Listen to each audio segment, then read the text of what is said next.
దేవుని పరిశుద్ధ నామానికి మహిమ కలుగునుగాక. అనుదిన దైవ కృపా కార్యక్రమం ద్వారా ఈ దినాన దేవుని మాటలు వింటున్న దేవుని బిడలైన మీ అందరికీ హృదయపూర్వక వందనాలు తెలియపరుస్తూ ఉన్నాం. ఈ దినం ఈ మాటలు వింటున్న మిమ్మల్ని నా దేవుడు నిశ్చయముగా దీవించి ఆశీర్వదించునుగాక. ఎఫెసీ పత్రిక 5వ అధ్యాయం 17-18 వాక్యాలను మనం గమనిస్తే ఎఫెసీ సంఘముతో పౌలు హెచ్చరిస్తూ ఉన్నాడు, మీరు ఆత్మపూర్ణులై ఉండుడి అని. ఎందుకు ఈ రీతిగా పౌలు సంఘాన్ని ఆత్మపూర్ణులుగా ఉండమని హెచ్చరిస్తున్నాడు అని మనం ఆలోచన చేస్తే, హెబ్రీ పత్రిక 10వ అధ్యాయం 37వ వాక్యంలో, ఇక కాలము బహు కొంచెముగా ఉన్నది, వచ్చుచున్నవాడు ఆలస్యము చేయకవచ్చును అని రాయబడి ఉంది. ప్రియ దేవుని బిడ్డలారా, ఈ దినాలలో చాలా మంది సంఘానికి వెళ్తూ ఉన్నారు, కానీ ప్రభువు రాకడ సూచనలను గమనించి ఆయన రాకడ కొరకు సిద్ధపడే వాళ్ళు చాలా అరుదుగా కనబడుతూ ఉన్నారు. అందుకే యేసయ్య శరీరధారిగా ఉన్న దినాలలో ఆయన రాకడను గూర్చి అనేక సంభవాలను మనకు వివరిస్తూ మెలకువ కలిగి ఉండమని ఆయన హెచ్చరిస్తూ వచ్చాడు. క్రీస్తు శరీరం అనే సంఘమైన మనము ప్రభువు రాకడ కొరకు సిద్ధపడే నిమిత్తం ఎల్లప్పుడూ కూడా మెలకువగా ఉండాలనే ఈ వాక్యం యొక్క అర్థం. ప్రియ దేవుని బిడ్డలారా, ఒక తాగుబోతు వ్యక్తి తాగిన మత్తులో పడుంటే ఆ మత్తులో ఉన్న అతనికి పగలేదో రాత్రేదో తెలియదు. ఆ మత్తు నుండి బయటకు వస్తేనే కాని అతడు ఏ కాలంలో ఉన్నాడో తెలుసుకోగలుగుతాడు. అలాగే మనము కూడా ఆత్మ సంబంధంగా మత్తులమై ఉన్నంత కాలం ఏ కాలంలో ఉన్నామో, ఎలా జీవిస్తున్నామో మనం తెలుసుకోలేం. ప్రభువు రాకడ ఎంత సమీపంగా ఉందో మనం గుర్తెరగలేం. అందుకే ప్రభువు మనల్ని మెలకువగా ఉండమని హెచ్చరిస్తూ ఉన్నాడు. మరి ప్రభువు రాకడ కొరకు మనం మెలకువగా ఉండాలి అంటే ఏం చేయాలి అని ఆలోచన చేస్తే, లూకాసు వార్త 21వ అధ్యాయం 34-36 వాక్యాలను మనం గమనిస్తే, మనం తిండి వలన మత్తులం కాకుండా ఐహిక విచారాల వలన మన హృదయాలను మందం చేసుకోకుండా ఉండాలని ప్రభువు ఈ వాక్యంలో హెచ్చరిస్తూ ఉన్నాడు. ఆత్మీయ స్థితిలో మెలకువ లేని అనుభవం ఏంటి అంటే ఐహిక విచారాలు కలిగి ఉండడమే. ఎప్పుడైతే ఈ లోక సంబంధమైన ఐహిక విచారాలను మనం కలిగి ఉంటామో అప్పుడు ఆత్మ సంబంధంగా మనం ఫలించలేం. ఆత్మ సంబంధంగా ఫలించే వారే ప్రభు రాకడ కొరకు సిద్ధపడగలుగుతారు. మరి ఈ జీవన సంబంధమైన విచారాలు లేకుండా ఉంటేనే మనం ప్రభు రాకడ కొరకు మెలకువ కలిగి ఎదురు చూడగలుగుతాం. ఈ జీవన సంబంధమైన విచారాలన్నీ మన హృదయంలో ఉంటే వాక్యంలో మనం ఫలించలేం. వాక్యాన్ని ఆ విచారాలు అణచివేస్తాయి. అందుకే పౌలు భక్తుడు ప్రభువునందు ఎల్లప్పుడూ ఆనందించండి అని వాక్యం ద్వారా మనతో మాట్లాడుతూ ఉన్నాడు.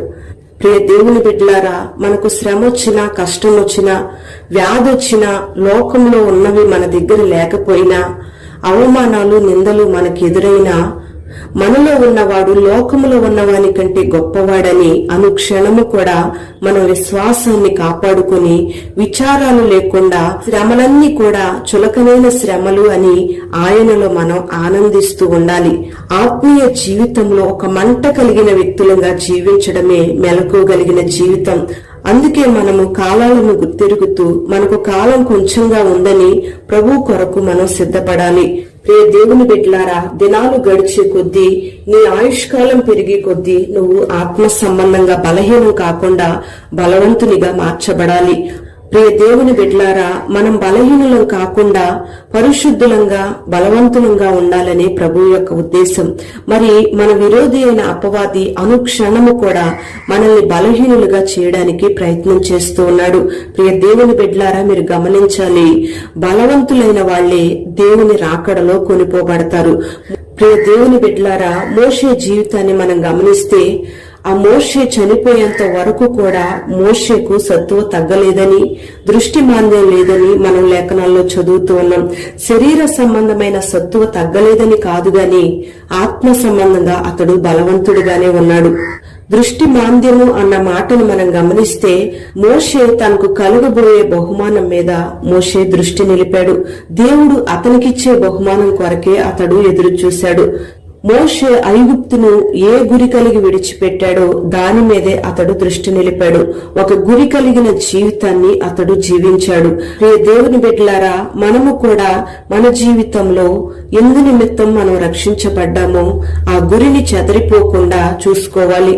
మనం లోకంలో పాపంలో ఉన్నప్పుడు ప్రభువు మనలను తన ప్రేమతో ఎందుకు పిలిచాడో పిలుపుకు తగినట్లుగా మనం ప్రవర్తించాలి. మన గురి చెదరిపోకుండా, మనం ఆత్మీయంగా బలహీనులు కాకుండా దినాలు గడిచే కొద్దీ ఆత్మీయ స్థితిలో మనం ఎదగాలి, స్థిరపరచబడాలి. అన్ని విషయాలలో క్రీస్తు వలె ఉండడానికి మనం ప్రయత్నం చేయాలి. ప్రియ దేవుని బిడ్డలారా, ఎవరైతే క్రీస్తు వలె ఎదుగుతారో వాళ్లే మహిమ కలిగిన సంఘముగా మార్చబడతారు.